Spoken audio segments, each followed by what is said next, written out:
Good morning, students. Myself, Megha Patel.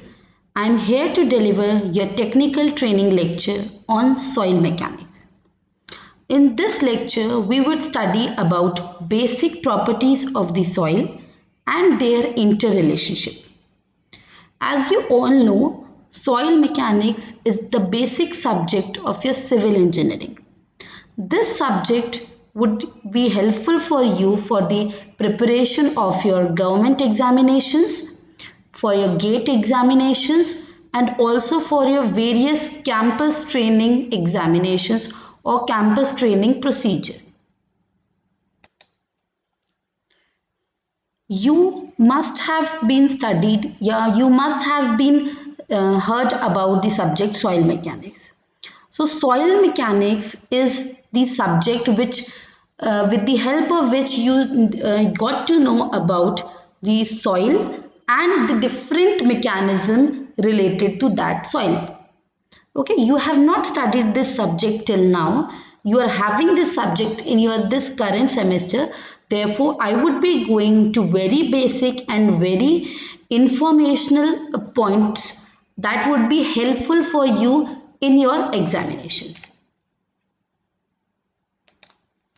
The topics which I would be covering would be the basic properties of the soil, their interrelationships, and some numericals that comes directly into the GATE examinations or that comes directly into the government examinations. Okay, so the my whole technical training would be focusing only on the basic properties of the soil, their interrelationship. That covers first unit of your subject, that includes an RGPV syllabus, right? So I would be dealing with the basic properties of soil and their interrelationship in the first class, and next class would be further more relationships and numerical portion of these properties of the soil. Generally, in different government examination as well as GATE examination, this subject covers a large area of the whole marks. So, this subject is important for you all to study because it can give you a large amount of lead in different examination. So, starting with the topics of soil mechanics. So, first one is the introduction. Let me introduce you with this subject. So, the soil is formed due to weathering of rocks which may be carried out either physically or chemically. This we have been studying from very early classes or early ages, we can say, that how is the soil is formed. It is formed due to a method weathering action. Okay, so when certain agents, physical agents and chemical agents, physical agents like wind, flowing water, okay, gravity, these all act on the rock, weathering action takes place, and this weathering action results in the formation of some powdery thing that is known as soil. Okay, so when the soil is formed by physical agents, then it is known as physical weathering, and when it is caused by chemical agents, it is known as chemical weathering. Okay, after soil has been acted upon by physical agents or chemical agents, after this process of weathering, soil is being classified into two types of soil. First one is residual soil and second one is transported soil. So एक हिंदी में अगर मैं समझाऊं तो soil form कैसे होता है, हम रॉक के ऊपर सर्टेन एजेंट्स एक्ट करते हैं जो कि फिजिकल एजेंट्स हो सकते हैं या केमिकल एजेंट्स हो सकते हैं. वो फिजिकल एजेंट्स, फॉर एग्जांपल आप एक इमेजिन करिए, एक रॉक है, उस रॉक के ऊपर अपनी रिवर फ्लो कर रही है. वो रिवर जब फ्लो करती है तो वो जिस फोर्स से फ्लो करेगी वो रॉक पे एक्ट करेंगे. वेदरिंग मतलब उस रॉक का सर्टेन पोर्शन आपका गिरेगा और वो फॉर्म हो जाएगा आपका सॉइल में। और ये पर्टिकुलर वेदरिंग एक्शन के बाद आपकी जो सॉइल है वो दो तरीके से हम डिवाइड कर सकते हैं। पहला है आपका रेसिडुअल सॉइल और दूसरा है ट्रांसपोर्टेड सॉइल। अगर हम रेसिडुअल सॉइल की बात करेंगे तो आफ्टर वेदरिंग एक्शन अगर आपकी सॉइल रॉक के पास ही रह जाती है तो उसको हम कहते हैं रेसिडुअल सॉइल। या अगर आपकी वेदरिंग एक्शन के बाद जो आपकी सॉइल है वो एजेंट के साथ चली जाती है उसको हम कहते हैं ट्रांसपोर्टेड सॉइल। ठीक है, जिस पर्टिकुलर रॉक पे वेदरिंग हो रही है उसको हम कहते हैं पेरेंट रॉक। ठीक है, और जो भी एजेंट्स होंगे, फ्लोइंग वाटर होगा, आइस होगा, आपका विंड होगा, ये सारे एजेंट्स हैं। अगर एजेंट्स के साथ सॉइल जा रही है तो वो ट्रांसपोर्टेड सॉइल, और अगर वो एजेंट एक्ट करके बस निकल जा रहा है और सॉइल वहीं नीचे जमा हो जा रही है रॉक के पास तो उसको हम कहते हैं रेसिडुअल सॉइल। ठीक है, it is same is written here. If the soil is retained over its parent rock after its weathering, it is termed as residual soil, and if it is transported by any of the agencies, it is termed as transported soil. बहुत easy है। ठीक है, so there is a cycle of formation of soil जो कि follow होती है naturally, right? First one is the erosion, second one is the transportation. मतलब first stage क्या होता है? इरोजन। इरोजन का मतलब होगा वेदरिंग एक्शन जो भी हमने बोला। ठीक है, रॉक है, रॉक के ऊपर एजेंट्स एक्ट करते हैं, वेदरिंग एक्शन होता है, इस पर्टिकुलर प्रोसीजर को हम कहते हैं आपका erosion, right? Erosion. Next one is your transportation. Erosion से क्या होता है? इरोजन के बाद एजेंट्स सॉइल को ले जाएंगे, कैरी कर जाते हैं, तो उसको हम कहते हैं पर्टिकुलर प्रोसेस को ट्रांसपोर्टेशन। ठीक है, ट्रांसपोर्टेशन के बाद अब भाई कोई भी एजेंट है, कोई विंड है, कोई फ्लोइंग वाटर है, हमेशा तो अपने साथ सॉइल को कैरी नहीं कर सकता है ना? कहीं ना कहीं जाके वो एजेंट उस पर्टिकुलर सॉइल को ड्रॉप करेगा, तो उस पर्टिकुलर प्रोसेस को हम कहते हैं डिपोजिशन। आपने देखा होगा कि यूजुअली रिवर के बैंक्स पे हमको वाटर सॉइल मिलती है, तो भाई वो कैसे आई?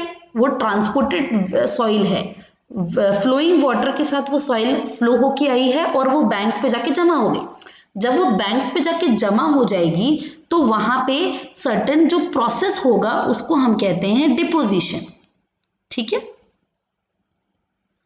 डिपोजिशन के बाद जो नेक्स्ट मेथड होता है वो अपहीवल कहलाता है। अपहीवल का मतलब क्या है? जब भी हम डिपोजिशन जहां पे भी हुआ है वहां से अगर हम पर्टिकुलर सॉइल को रिमूव करते हैं, ठीक है, तो वो प्रोसेस को हम अपहीवल कहते हैं। अगेन सेम साइकिल होती है, इरोजन होगा रॉक्स का, ट्रांसपोर्टेशन होगा, फिर डिपोजिशन होगा, अपहीवल होगा, देन अगेन इरोजन होगा। So the soil is being formed in a particular cycle, like erosion is the first stage. After erosion, transportation takes place. After transportation, deposition takes place. After deposition, upheaval takes place, and then erosion. And now also, nowadays also, the soil is being formed in this cycle only. Right, because the whole formation cycle of formation of soil is a natural process, right? So this was a brief introduction about how soil is formed. This I think all must be knowing from previous your early classes, right? So our next topic is about types of soil. जैसे कि मैंने आपको पिछले slides में बताया कि आपकी soil या तो क्या हो सकती है, या तो रेसिडुअल होगी या ट्रांसपोर्टेड होगी। तो इन जब भी अभी हम जितने भी टाइप्स ऑफ सॉइल डिस्कस करेंगे जो कि मोस्ट इंपॉर्टेंट टाइप के, तो वैसे तो बहुत सारे टाइप्स ऑफ सॉइल हम डिस्कस कर सकते हैं, बट अभी के लिए आपके लिए इतनी टाइप्स ऑफ सॉइल काफ़ी है डिस्कस करने के लिए। So alluvial soil, So alluvial soil is a transported soil at the banks of the river. That means river is the physical agent, flowing water in the river is the physical agent. वो किसी भी पत्थर पे जाके act किया होगा, उसने soil को लेके आया होगा और बैंक पे इकट्ठी हो गई होंगी. So it is a transported soil at the banks of the river, right. Next is your lacustrine soil. Lacustrine soil is the residual soil at the bed of the lakes. Okay? यानी कि जो भी agent है, जहां पे पत्थर होंगे, जहां पे भी एक्ट किया होगा, सॉइल वहीं रह गई और वो ये पर्टिकुलर सॉइल आपको बैंक जो लेक की बेड होती है ना, वहां से मिलेगी आपको. Okay. Next is your marine soil.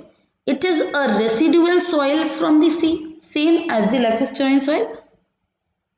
Aeolian soil. जब विंड एक फिजिकल एजेंट होता है और वो रॉक के ऊपर एक्ट करेगा, ठीक है, रॉक के ऊपर एक्ट किया, वेदरिंग एक्शन हुआ, वो सॉइल को ट्रांसपोर्ट करके लेके आएगी और ट्रांसपोर्ट करके जहां पे भी अपन को मिलेगी वो पर्टिकुलर कहलाएगी आपको एयरलियन soil. Glacial soil, same, it is transported by ice. Colluvial soil, it is transported soil which is deposited at the mountain valleys. ये पर्टिकुलर जो सॉइल बनती है, ये इसमें जो फिजिकल एजेंट होता है वो आपका ग्रेविटी वाला एजेंट होता है, जो कि रॉक्स के ऊपर एक्ट करते हैं और पर्टिकुलर जो बॉटम माउंटेन वेलीज की बॉटम पे जो सॉइल आपको मिलती है वो आपकी कोलोवियल सॉइल होती है. Lowest soil is wind blown silt. जैसा कि आपको पता है ये कौन सी टाइप की सॉइल है, ये आपकी ट्रांसपोर्टेड सॉइल है. Bentonite soil. अभी तक हमने जो भी एजेंट्स डिस्कस किए, जो भी टाइप के, वो हैं आपके फिजिकल एजेंट्स. नाउ जो केमिकल एजेंट से जो वॉल्केनिक ऐश जो निकलती है, उससे जहां पे भी ऐश जाती है वहां पे सर्टन रॉक फॉर्मेशन हो जाते हैं और उन रॉक्स पे जब केमिकल एजेंट्स एक्ट करते हैं तो आपको मिलती है बेंटोनाइट सॉइल. ठीक है. यूजुअली जब हम पाइल फाउंडेशंस बनाते हैं, तो जब पाइल ड्राइविंग प्रोसीजर होता है, जब पाइल ड्राइविंग हम प्रोसेस करते हैं, तो हम बेंटोनाइट सॉइल का एक स्लरी मिक्स करके डालते हैं और उसकी खासियत ये होती है बेंटोनाइट सॉइल की कि वो जितने भी वाटर के जो पोर्स होते हैं, जितने भी वाटर के जो पोर्स होते हैं उनको ब्लॉक कर देती है और ताकि वो एक हमको ड्राई मीडियम मिल जाता है कि हम कंस्ट्रक्शन का प्रोसेस कर सकें. Okay.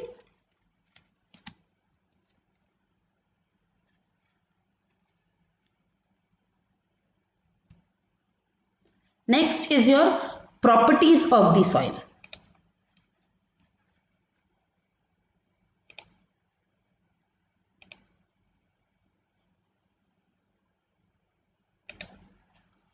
So now we are going to discuss about the properties of the soil.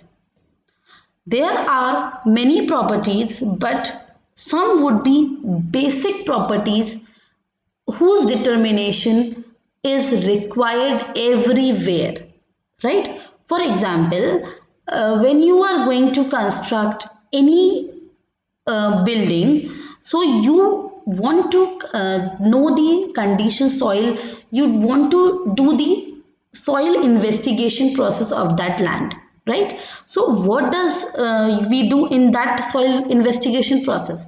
We take some samples of the soil and we determine some basic properties that would be helpful in evaluating the soil, what would be the performance of the building at that particular structure, at that particular site, right? For example, some properties would be like water content. What is the water content present at the site is important. What is the unit weight of the soil is important, and why it is important you would be studying now, right? I know the subject is new for you all, but you would get comfortable with this subject very soon, right? So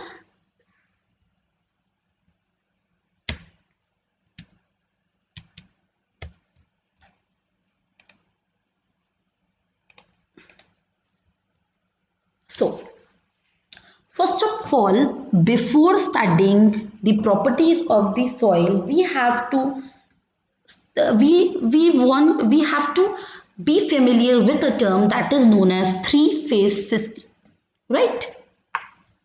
We all know that soil is formed by the weathering action, right? When soil is present at a upheaval site, you know what is upheaval? When the soil is deposited and when the soil is removed from that place. Okay, so at the upheaval site, right? So at the upheaval site, your soil would be considering your soil would be made up of three most important factors that is important in whole soil mechanics, that discovers that discovers every parameters, every properties, that is solids, air and water. These three are the most important phases, right, in a particular type of soil. So soil mass is your three-phase system that consists of solids, water and air. Okay, so three-phase system is just a representation, general representation of the soil. Okay, the diagram which I would be showing you further does not mean the soil consist of this type of layers, right? It is just a graphical representation which is made for us to study about soil. Okay मतलब soil में जितने भी हमने तीन phases बताए हैं, solids, water and air, ये तीनों एग्जैक्टली में इस तरीके के अलग अलग उसमें नहीं होते हैं, ये प्रेजेंट होते हैं मिक्स्ड फॉर्म में. Okay, so the soil is a blended form of solids, water and air, okay, in a particular definite proportion, right? So this is a three-phase block diagram. Solids, this particular this particular amount represents solids, next is your water and next is your air. Always remember that the air and water is collectively known as voids. So, for example, these are your soil particles, right?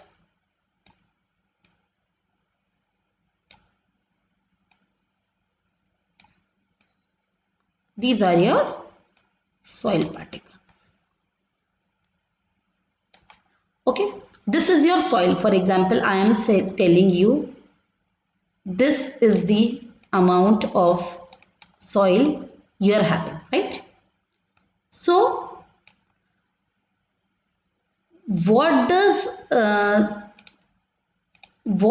this solids represent? Solid represents the amount of these solid particles, right?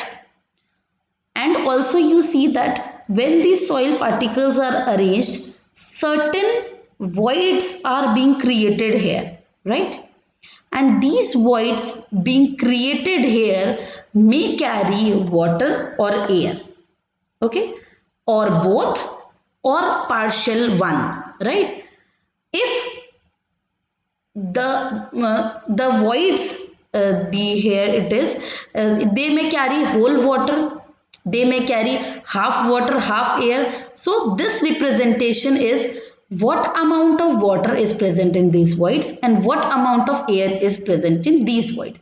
So these are the solid particles, air, water may be in these voids. Okay, so समझ में ये आ रहा है कि ये for example solid particles हैं, इनके बीच में क्या बन गया है, इनके बीच में बन गया है गैप, और उस गैप को हम कहते हैं, क्योंकि हमको पता है कि सॉलिड पार्टिकल्स आपके सर्टेन मॉलिक्यूल्स होते हैं और वो पर्टिकुलर आपके कोई भी एक यूनिफॉर्म शेप नहीं हो सकता है, जिसकी वजह से हमको वॉइड्स मिलते हैं, वॉइड्स हमारे जनरेट हो जाते हैं और वॉइड्स में या तो एयर होगा या तो वाटर होगा या तो दोनों होंगे. ठीक है, सो जनरली हम इसको डिफाइन करते हैं थ्री फेज सिस्टम से, और इस थ्री फेज सिस्टम में इन वॉइड्स में या तो एयर होगा या तो वाटर होगा, राइट? अभी हम आगे भी पढ़ेंगे, टू फेज सिस्टम भी पढ़ेंगे. थ्री फेज सिस्टम मेरे ख्याल से आपको क्लियर होगा। Okay, so this is the three phase system, right. मैंने जैसे आपको बताया कि एक पर्टिकुलर सॉइल में सॉलिड्स, एयर और वाटर तीनों हो सकते हैं। ये है आपका total volume of the soil, right.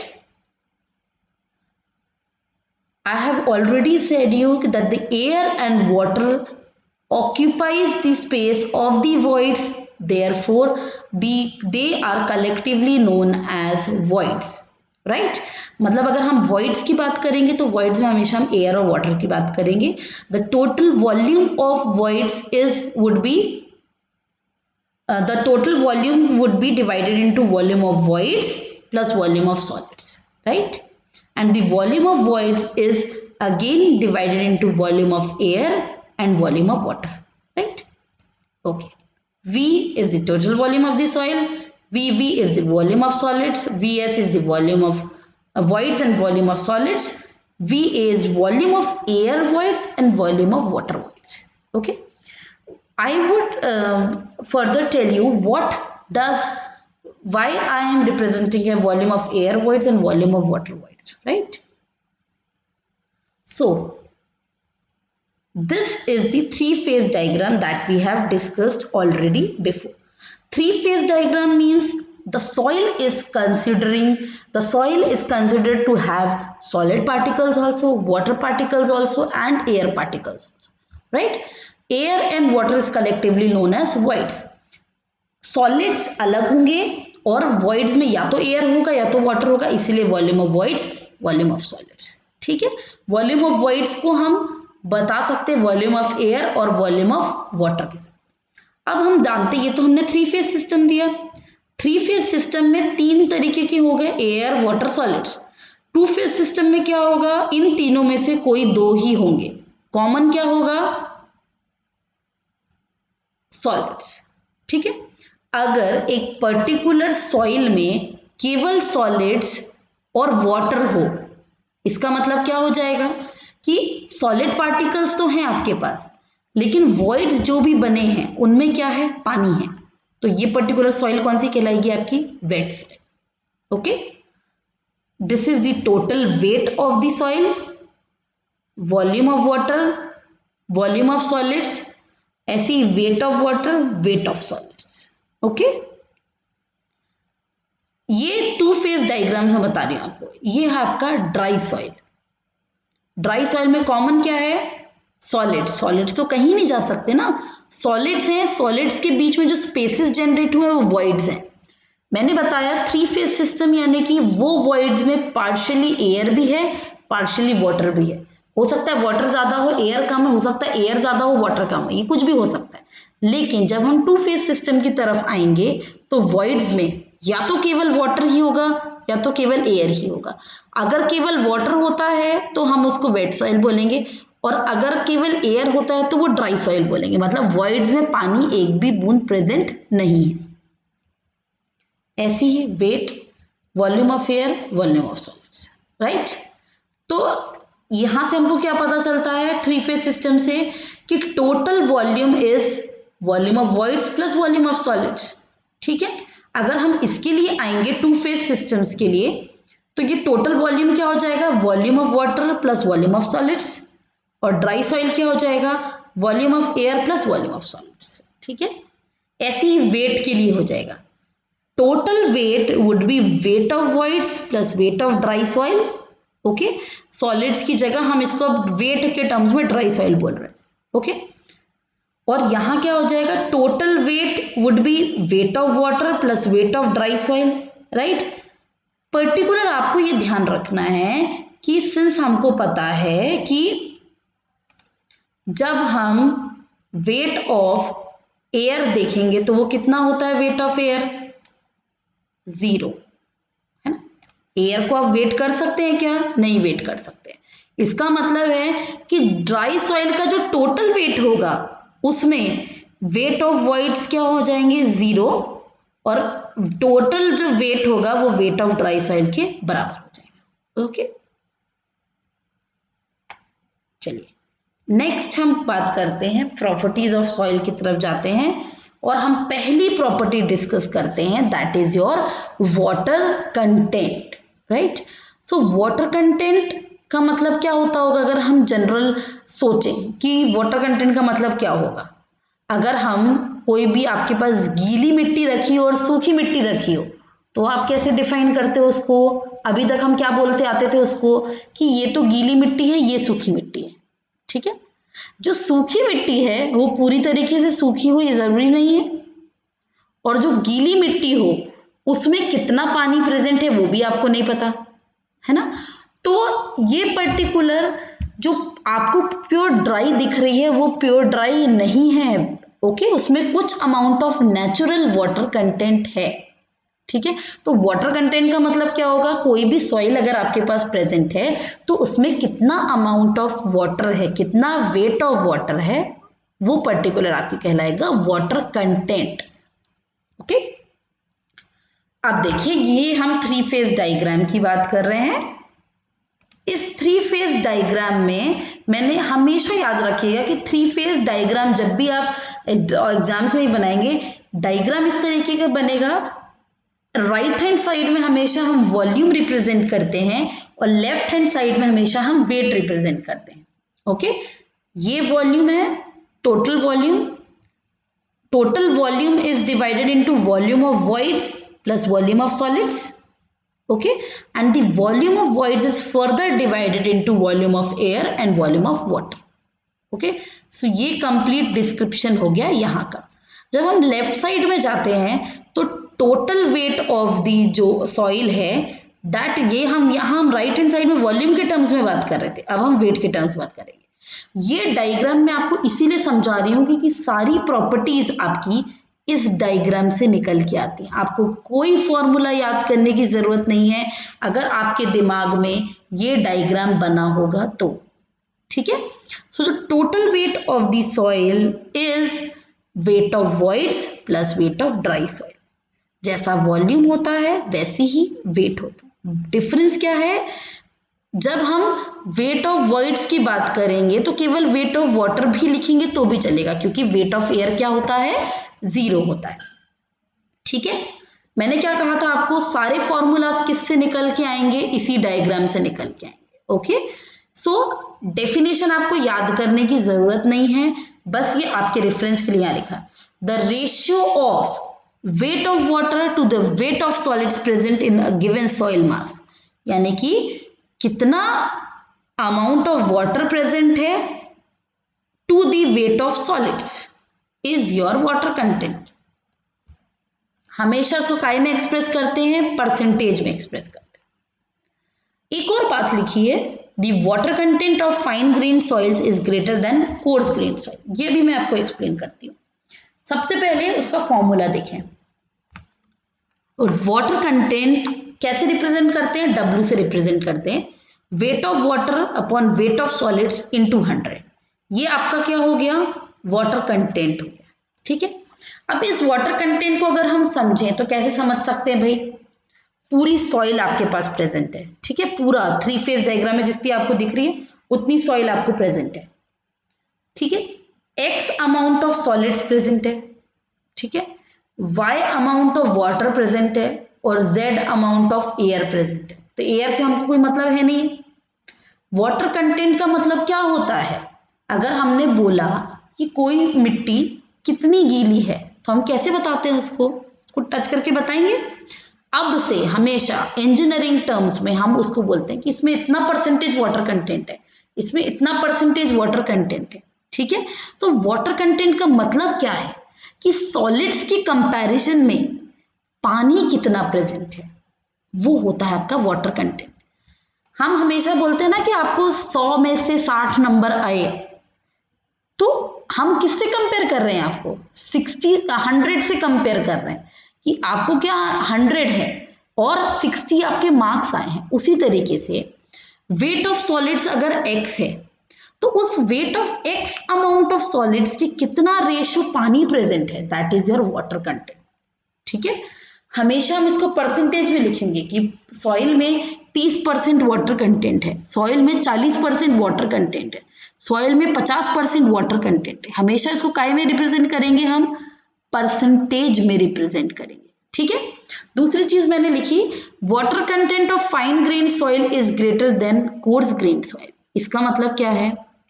ठीक है, मैं आपको भी बताती हूँ। एक जगह मैंने फाइन ग्रेन सॉइल, समझ रहे हैं क्या होता है? जिसमें बहुत छोटे छोटे आपके सॉइल पार्टिकल्स। ओके, चलिए इसको अभी मैं इरेज करती हूँ,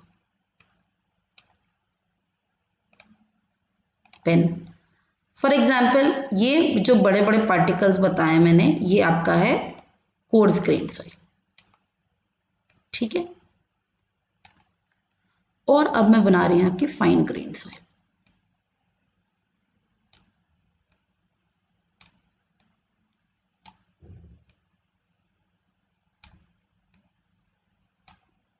ठीक है, अगर मैं सेम वॉल्यूम ऑफ सॉइल को लूं, सेम वॉल्यूम, ठीक है, तो उसमें कोर्स ग्रेन के सॉलिड पार्टिकल्स कम जाएंगे। ठीक है, जितने सॉलिड पार्टिकल्स कम जाएंगे उतनी कम वॉइड्स क्रिएट होंगे। ठीक है, वॉइड का स्पेस तो ज्यादा होगा लेकिन नंबर ऑफ वॉइड्स क्या होंगे, वो कम होंगे।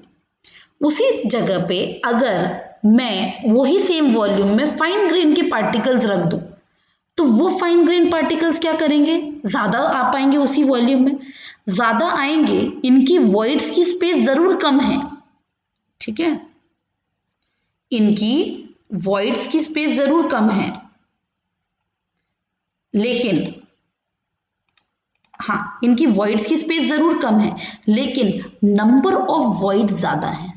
ठीक है, जिसकी वजह से वाटर कंटेंट, मतलब उन वॉइड्स में पानी ज्यादा आ पाएगा, पानी ज्यादा आ पाएगा तो हमेशा उसका water content fine grain soils का ज्यादा होगा। ठीक है, समझ पा रहे हैं कि नहीं समझ पा रहे हैं? आप ये समझ लो, आपके पास एक टैंक है, उस टैंक में आपके पास एग्रीगेट और ग्रेवल, जो सबसे बड़ा मतलब आपके बोल्डर्स होते हैं, ये सबसे अच्छा एग्जांपल है फाइन ग्रेन कोर्स ग्रेन का।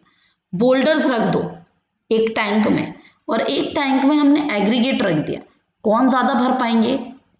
एग्रीगेट ज्यादा भर पाएंगे। बोल्डर भली बड़े बड़े साइज के वॉइड्स आपको क्रिएट करके देंगे लेकिन उनके नंबर ऑफ वॉइड्स कम होंगे। लेकिन उसी जगह पे एग्रीगेट अगर आप देखो तो ज्यादा अमाउंट ऑफ आ पाएंगे। और वॉइड्स कहाँ क्रिएट होते हैं? दो सॉलिड पार्टिकल्स के बीच में क्रिएट होते हैं, वहां पे आपके वॉइड्स क्या क्रिएट हो जाएंगे, वो ज्यादा हो जाएंगे।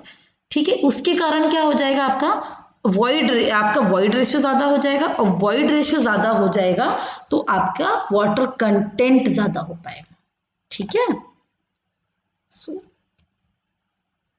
अब देखिए, wait of water upon weight of dry soil, हमने इसको ऐसे तरीके से रिप्रेजेंट किया। ठीक है, ये हो गया आपकी वाटर कंटेंट। वाटर कंटेंट क्या होता है? Wait of water upon weight of dry soil. ठीक है, next most important property, void ratio. मैंने भी प्रीवियस स्लाइड में आपको बताया था कि वॉइड का क्या इंपॉर्टेंस है। ठीक है, ठीक है, सॉलिड पार्टिकल्स है, सॉलिड पार्टिकल्स के बीच में कुछ वॉइड्स क्रिएट हो जाते हैं एंड उस वॉइड का रिकॉर्ड रखना वॉइड रेशियो का काम है। ठीक है, volume of voids to the volume of solids present in a given soil mass. मैंने क्या बोला था? कोर्स ग्रेन्ड में नंबर ऑफ वॉइड्स कम है लेकिन वॉइड साइज ज्यादा है। ठीक है, दो चीजें हैं, कोर्स ग्रेन्ड में वॉइड साइज ज्यादा है और नंबर ऑफ वॉइड्स कम है, और फाइन ग्रेन्ड में नंबर ऑफ वॉइड्स ज्यादा हैं लेकिन साइज कम है। लेकिन नंबर तो ज्यादा है, उस नंबर की वजह से टोटल जो वॉल्यूम ऑफ वॉइड्स होता है ना, जो टोटल वॉल्यूम ऑफ वॉइड्स होता है वो बढ़ जाता है, और इसी कारणवश फाइन ग्रेन सॉइल का void ratio coarse grain soil से ज्यादा होता है। ठीक है, volume of voids upon volume of solids, volume of voids upon volume of solids. ये क्या बताएगा कि अरे भाई ये देखो ना, टोटल वॉल्यूम का हमने क्या फॉर्मूला लिखा था? टोटल वॉल्यूम का हमने क्या फॉर्मूला लिखा था? Is equals to volume of voids plus volume of solids. इसका मतलब क्या है? इसका मतलब है वॉइड रेशो का कि टोटल वॉल्यूम इन दोनों से बना है, ठीक है। इन दोनों में से इसके कंपैरिजन में इसका परसेंटेज कितना है, कितना परसेंटेज सॉलिड पार्टिकल्स है, कितना परसेंटेज वॉइड्स है। So volume of voids to the volume of solids is known as void ratio. Okay, next property आपकी आती है पोरोसिटी, ठीक है। पोरोसिटी भी आपकी सेम इसी डायग्राम पे जाएगी। Volume of voids to the volume of total soil present in the given soil mass. दोनों में डिफरेंस क्या है? हमने वॉइड रेशियो में जब देखा तो volume of voids to the volume of solids, मतलब जब हम टोटल उसका फॉर्मूला लिखते हैं,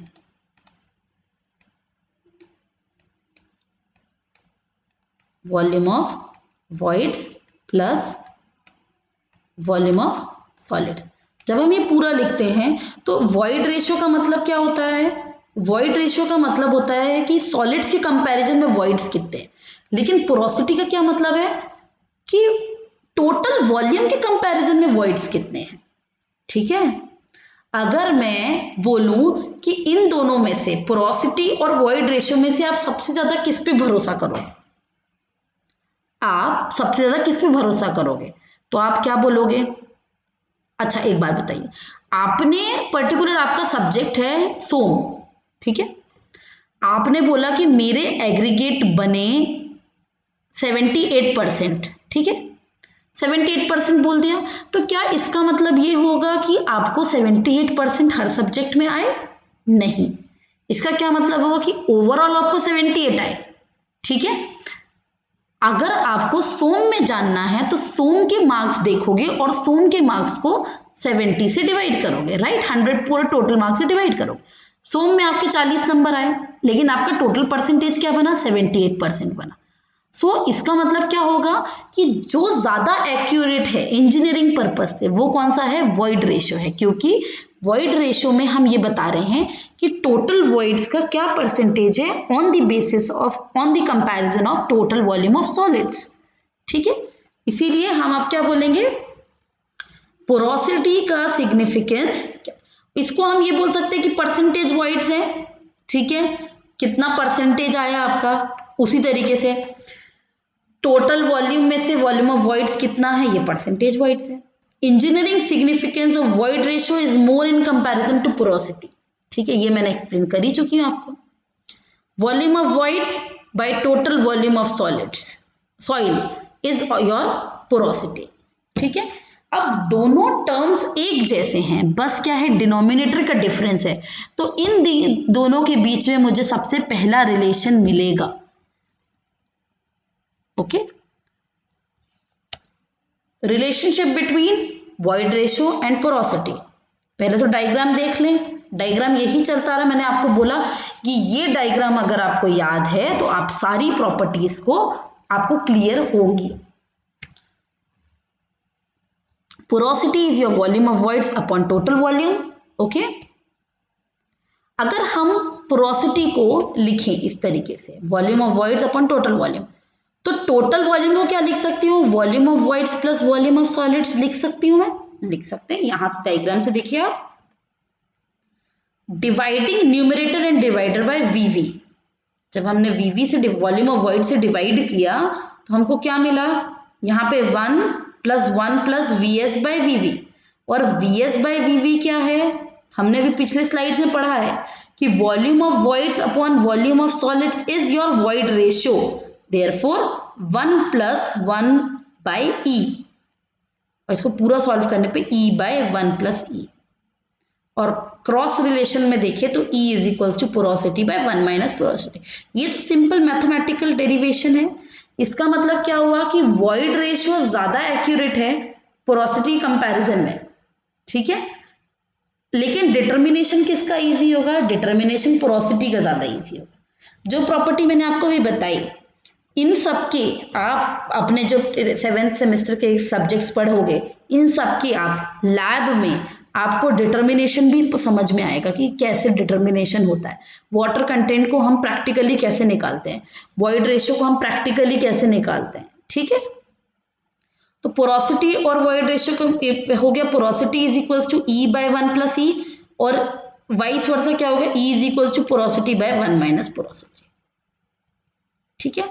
next property of the soil is your degree of saturation. ठीक है। अब डिग्री ऑफ सैचुरेशन का मतलब क्या है भाई, अब हमने वॉइड्स की बात कर ली, वॉइड्स को सॉलिड से कंपेयर कर लिया, लेकिन वो वॉल्यूम ऑफ वॉइड्स में से दो पार्ट ऑलरेडी हैं, एक है आपका वॉल्यूम ऑफ एयर और एक है आपका वॉल्यूम ऑफ वाटर। अब भाई टोटल वॉल्यूम ऑफ वॉइड्स में से पानी कितना प्रेजेंट है, ये कौन सी प्रॉपर्टी बताएगी, ये बताएगी आपकी डिग्री ऑफ सैचुरेशन। हमेशा हम परसेंटेज में इसको रिप्रेजेंट करते हैं, जितना भी परसेंटेज, जितना भी सैचुरेशन हो। अगर आप ये बताइए कि ये टोटल वॉइड्स में अगर हम पूरा पानी यहां तक भर दें तो क्या होगा, एयर तो जीरो हो गई, कौन सी सॉइल हो जाएगी आपकी, वेट सॉइल हो जाएगी। हम उसको सैचुरेटेड भी, मतलब सैचुरेटेड बोल सकते हैं कि पूरा जब तक पानी भर जाएगा वो सैचुरेटेड सॉइल। अगर यही वॉल्यूम ऑफ वॉइड्स में से पानी एकदम कम कर दें, जीरो कर दें, तो आपकी कौन सी सॉइल बन जाएगी, कौन सा सॉइल हो जाएगा, टू फेज हो जाएगा, यानी कि एयर प्लस सॉलिड्स हो जाएगा, right. Degree of saturation is your volume of water by volume of voids. ये मेरे ख्याल से जब मैं आपके लिए जो डायग्राम मैंने यहाँ रिप्रेजेंट किया है, ये इसको समझने में आपको बहुत हेल्पफुल हो रहा होगा। Volume of water upon volume of voids, right. ये हो गया। अब डिग्री ऑफ सैचुरेशन में ही अगर S की वैल्यू जीरो होती है, यानी कौन सी सॉइल हो जाएगी, S की वैल्यू जीरो होना, आप S का फॉर्मूला देखिए, volume of water by volume of soil voids. ठीक है। S की वैल्यू जीरो होना का मतलब क्या है, पानी बिल्कुल भी प्रेजेंट नहीं है, तो ड्राई सॉइल। सैचुरेशन डिग्री क्या है, 0%। S इज इक्वल टू 0 से 0.25, मतलब अगर 25% वाटर प्रेजेंट है टोटल वॉइड्स का, ह्यूमिड सॉइल। अगर 25 से 50% प्रेजेंट है तो डैम्प सॉइल, 50 से 75% प्रेजेंट है तो मॉइस्ट सॉइल, और 75 से 100% प्रेजेंट है तो वेट सॉइल। ठीक है। और अगर 100% एग्जैक्टली प्रेजेंट है तो उसको हम कहेंगे सैचुरेटेड सॉइल। सो दो डेडलाइन है अपने पास, एक ड्राई सॉइल, एक सैचुरेटेड सॉइल। ठीक है। Next property is your air content. अब भाई हमने डिग्री ऑफ सैचुरेशन देख लिया, उसमें हमने वाटर कंटेंट की बात करी, और अगर हम एयर कंटेंट की बात करेंगे तो हम एयर की वॉल्यूम को लेंगे, right. Volume of air to the volume of voids present in the given soil mass. मुझे नहीं लगता कि यहाँ तक अभी तक हमने कोई ऐसी डिफिकल्ट बात करी, हमने सब इजी टर्म्स यूज करे हैं, जो कि ये exactly to the concept, to the point examination में आता है। कभी कभार ये फॉर्मूलेज आ जाते हैं आपको मैच करने के लिए, कभी कभार आपको न्यूमेरिकल आ जाता है। इस पे न्यूमेरिकल पे हम कैसे काम करेंगे वो भी हम आपको बताएंगे। ठीक है। Volume of air to the volume of voids, volume of air, volume of voids. ठीक है। जिस तरीके से हम डिग्री ऑफ सैचुरेशन की बात कर रहे थे, volume of water to the volume of voids, वैसे ही अब हम बात करें volume of air to the volume of voids, right. चलिए अब ये समझ लीजिए कि इन दोनों के बीच में, एयर कंटेंट और सैचुरेशन के बीच में भी कुछ कनेक्शन होगा। ठीक है। कैसा कनेक्शन होगा ये देखिए, हम एयर कंटेंट है volume of air, volume of air को हम क्या लिख सकते हैं, volume of voids minus volume of water, वो लिख दिया मैंने। ठीक है। Divide by volume of voids, जब इनको हम अलग अलग सेपरेट करेंगे तो ये हो जाएगा 1 minus volume of water by volume of voids, जो कि हम इसको जानते हैं, अभी हमने पिछली स्लाइड में पढ़ा है, इसको हम कहते हैं degree of saturation. 1 minus S, sorry ये थोड़ा सा गलत हो गया है यहाँ पे, air content plus degree of saturation is equals to 1। Please आप लोग इसको नोट करिएगा, यहाँ पे थोड़ा सा मिस्टेकन हो गया, राइट। चलिए नेक्स्ट है आपकी प्रॉपर्टी परसेंटेज एयर वॉइड्स। ठीक है। परसेंटेज एयर वॉइड्स का मतलब क्या होता है कि हमने अभी बात करी एयर वॉइड्स, एयर कंटेंट की, तो उसमें हमने volume of air to the volume of voids किया। अब परसेंटेज एयर वॉइड्स, जैसे हमने परसेंटेज वॉइड्स का बताया था, मतलब volume of voids by total volume कर दिया, तो उसको हम कहते थे पोरोसिटी। ऐसे ही जब हम एयर के वॉल्यूम को टोटल वॉल्यूम से डिवाइड करेंगे तो आपका आ जाएगा total volume of soil present in the given soil mass. Okay, volume of air by volume of soil into 100। ठीक है, अब इन दोनों के बीच में भी कुछ रिलेशन होगा, तो हमने क्या किया, volume of air by volume है तो हमने यहाँ पे ऊपर मल्टीप्लाई और डिवाइड कर दिया वॉल्यूम ऑफ वॉइड से। ठीक है, अगर मैं ये देखूं तो ये क्या है आपका एयर कंटेंट, जो हमने पिछली स्लाइड में डिस्कस किया, और अगर मैं वॉल्यूम ऑफ वॉइड में टोटल वॉल्यूम डिस्कस करूं तो ये क्या है, ये आपकी पोरोसिटी है, air content into porosity. Next property आपकी आती है, ये यहां तक तो मेरे ख्याल से सबको क्लियर हो गया होगा। नेक्स्ट इंपॉर्टेंट प्रॉपर्टी आती है आपकी यूनिट वेट और डेंसिटी ऑफ द सॉइल। ठीक है, अगर हम यूनिट वेट की बात करें तो यूनिट वेट बहुत इंपॉर्टेंट प्रॉपर्टी है आपकी सॉइल की। ठीक है, या डेंसिटी बोलो, अगर हम डेंसिटी के टर्म से बोले तो डेंसिटी क्या होती है अपनी, मास अपॉन वॉल्यूम, बोलते हैं मास अपॉन वॉल्यूम। और उसी तरीके से इंजीनियरिंग टर्म्स में जब हम सॉइल मैकेनिक्स में आके बात करते हैं, और भी हमने पहले भी यूनिट वेट का मतलब पढ़ा होगा, तो unit weight is your weight upon volume. ठीक है,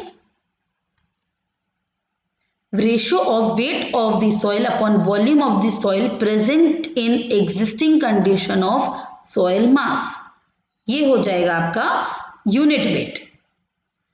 चार कंडीशन है जिसमें हम यूनिट वेट को ऑब्जर्व करेंगे, bulk, dry, saturated and submerged. इसमें से ड्राई और सैचुरेटेड तो आप पढ़ चुके हो, अभी हमने बताया था टू फेज सिस्टम। ठीक है, हमेशा यूनिट वेट का क्या होता है, वेट अपॉन वॉल्यूम है तो वॉल्यूम का मीटर क्यूब, और वेट का क्या हो जाता है किलो न्यूटन, तो किलो न्यूटन पर मीटर। ठीक है, सबसे पहले हम बात करेंगे ड्राई सॉइल की। ड्राई सॉइल में जो टोटल वेट है वो किसका किसका हो जाएगा, एयर का तो कोई वेट होता नहीं है। फॉर एग्जाम्पल से हम प्लस करें तो weight of air plus wait of solids, तो वेट ऑफ एयर तो कुछ होता नहीं है, इसीलिए अगर यहाँ पे हम टोटल वॉल्यूम की बात करें तो वो V हो जाएगा। ठीक है, और अगर हम ड्राई वेट की बात करें तो WD हो जाएगा, वेट ऑफ ड्राई सॉइल यानी कि WD upon volume of soil यानी टोटल वॉल्यूम। नेक्स्ट हम बात करेंगे सैचुरेटेड सॉइल की। द रेशियो अब जो हमने पिछले स्लाइड में हमने जो बात करी थी, ये थी आपकी बल्क वाली। बल्क मतलब हमको ये नहीं पता कि कितना अमाउंट ऑफ वाटर प्रेजेंट है, हमको ये पता है कि वाटर और एयर प्रेजेंट है, इसको हम बल्क बोलते हैं, बल्क सॉइल। जब भी मैं आपको लेक्चर्स में बल्क बोलूंगी मतलब होगा ये 3 फेज डायग्राम, उसमें पानी भी है, उसमें एयर भी है और उसमें सॉलिड्स भी है। ठीक है, जब मैं ड्राई और सैचुरेटेड की बात करती हूँ तो वो 2 फेज सिस्टम हो जाते हैं, यानी कि उसमें एयर और वाटर में दोनों में से कुछ एक प्रेजेंट होता है। Ratio of saturated weight of soil to the volume of soil present in the given soil mass is known as saturated unit weight. Saturated का मतलब क्या होता है, सैचुरेटेड का मतलब होता है कि एक अमाउंट है मेरे पास V, ठीक है, उसमें से सॉलिड्स प्रेजेंट है और जितना अमाउंट ऑफ वॉइड्स प्रेजेंट है उसमें सब में पानी भरा हुआ है, और जब पूरे वॉइड्स में पानी भर जाएगा तो वो सिचुएशन कहलाएगी आपकी सैचुरेटेड सिचुएशन। ठीक है, आपके पास एयर वॉइड्स हैं, आपके पास सॉलिड्स हैं, उन सॉलिड्स में एयर वॉइड्स हैं, और उन एयर वॉइड्स में अगर कुछ अमाउंट में कुछ वॉइड्स में पानी है कुछ में एयर है तो वो बल्क होगी। अगर आपके पास सॉइल है और वॉइड्स में केवल एयर है तो वो ड्राई होगी, सॉलिड्स हैं उसमें वॉइड्स हैं और वॉइड्स में केवल वाटर है तो वो हमेशा पूरा वॉइड्स वाटर से भर गई है, वो सैचुरेटेड होगी। ठीक है, weight of saturated upon total volume. Next है आपकी जो आती है यूनिट वेट, वो होती है आपकी सबमर्ज्ड यूनिट वेट। भाई अगर वॉल्यूम जो टोटल वॉल्यूम ऑफ दी आपकी सॉइल है उससे ज़्यादा अगर हम पानी ऐड करते हैं, सबसे बेस्ट एग्जाम्पल है इसका आपके गमले का। आपके घर में कोई गमला होगा, अगर गमले में आप देखो एक अमाउंट तक आप पानी बिल्कुल मत डालो तो ड्राई हो जाती है सॉइल, अगर आप पानी डालते जाते तो बल्क कंडीशन में आ जाएगी। एक पॉइंट ऐसा आएगा कि पूरा गीली हो चुकी होगी मिट्टी, वो सैचुरेटेड कंडीशन होगी। फिर भी उसके बाद अगर हम पानी डालते जाते हैं तो वो उसके ऊपर जमा होती जाती है, सॉलिड पार्टिकल्स के ऊपर। पर्टिकुलर वो कंडीशन कहलाती है submerged condition of the soil. उसमें क्या होता है, जो effective weight of the solids होता है, सॉइल का होता है, वो कम हो जाता है। क्यों? क्योंकि जो एक्स्ट्रा वाटर प्रेजेंट है, हाँ, उस पे कौन सा फोर्स लगता है, बायंसी फोर्स लगता है, विच वो अपवर्ड डायरेक्शन में काम करता है। ठीक है, और जो वेट होता है अपना डाउनवर्ड डायरेक्शन में काम करता है। जो अपना वेट होता है वो डाउनवर्ड डायरेक्शन में काम करता है, और जो अपना ये बायंसी वेट होता है ये ऊपर वाले डायरेक्शन में काम करता है। ठीक है, जिसकी वजह से क्या होता है कि हमको यूनिट वेट जो सॉइल मिलती है वो रिड्यूस्ड मिलती है, और इसीलिए हम उसको कहते हैं आपकी submerged unit weight of the soil. ठीक है, समझ में आ गया सबको? हाँ, submerged unit weight of the soil. अगर हम सबमर्ज्ड यूनिट वेट को बोलें तो सैचुरेटेड मतलब पूरा, जब पानी भर गया है वो सैचुरेटेड, वो वेट में से जितना भी एक्स्ट्रा वाटर ऐड हमने किया है सबमर्ज्ड कंडीशन में जिससे हमारी सॉइल आ गई है उसको हमने माइनस कर दिया। ठीक है, submerged unit weight, saturated unit wait, unit weight of water, properties of the soil. ठीक है, नेक्स्ट है यूनिट वेट आपका, जो कि होगा रेशो। अब हम बात करेंगे, एक और यूनिट वेट है हमारे पास जिसको हम बोलते हैं यूनिट वेट ऑफ सॉलिड्स। ठीक है, यूनिट वेट ऑफ सॉलिड्स का मतलब क्या है, अभी तक हम क्या कर रहे हैं, वेट ऑफ सॉइल बोल रहे थे अपॉन वॉल्यूम ऑफ सॉइल। अब हम क्या करेंगे, wait of solids upon volume of solids. मतलब सॉलिड पार्टिकल्स कितने प्रेजेंट हैं, ठोस ठोस, बस उसका अमाउंट बताना। Wait of soil, dry soil upon volume of solids. ये इतना एग्जैक्ट होगा कि भाई सॉलिड्स का कितना वेट है in comparison to its volume. Okay, submerged unit weight of soil, saturated unit weight of soil, unit weight of water. अगर हम एक तरीके का, ये आप ध्यान रखिएगा, ये पर्टिकुलर जो आपका ये है रिलेशनशिप, ये बहुत ज्यादा आता है। ये पर्टिकुलर जो रिलेशनशिप देख रहे हो ना, ये ज्यादातर एग्जाम्स में आता है। ठीक है, और यूजुअली हमेशा मल्टीपल चॉइसेस में आता है कि आपको ये क्या सही सीक्वेंस है। हमेशा याद रखना कि यूनिट वेट ऑफ जो सॉलिड्स हैं ये हमेशा ज्यादा होगा। क्यों? आप एक बात बताओ, आप एक एग्जाम अपियर कर रहे हो 100 मार्क्स का, ठीक है, ओके, और आपको उसमें से आए 40 मार्क्स, उसका परसेंटेज निकालोगे क्या बनेगा, 40%, है ना। अगर आप एक एग्जाम अटेम्प्ट कर रहे हो, ठीक है, वो है 70 मार्क्स का, उसमें से आपको 40 मार्क्स आए, तो क्या होगा, तो जो परसेंटेज होगा वो 70 वाले में ज्यादा होगा कि 100 वाले में ज्यादा होगा, ऑब्वियसली 70 वाले में ज्यादा, क्योंकि डिनोमिनेटर कम है।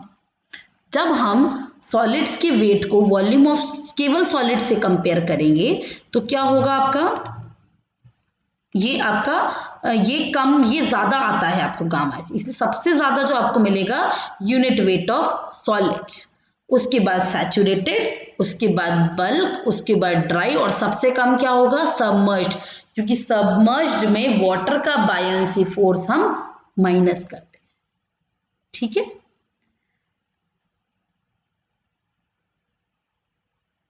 Okay, that's all for today. हम नेक्स्ट क्लास में स्पेसिफिक ग्रेविटी वाली प्रॉपर्टी पढ़ेंगे, डेंसिटी इंडेक्स पढ़ेंगे, रिलेटिव कॉम्पैक्शन पढ़ेंगे, और इनके रिलेशनशिप्स, जितने भी प्रॉपर्टीज अभी तक पढ़े, और उसके बाद में हम नेक्स्ट पढ़ेंगे कुछ न्यूमेरिकल्स जो कि गेट एग्जामिनेशंस में या गवर्नमेंट एग्जामिनेशंस में आए हैं। Okay, that's all from my side. Stay home, stay safe. Good day, students.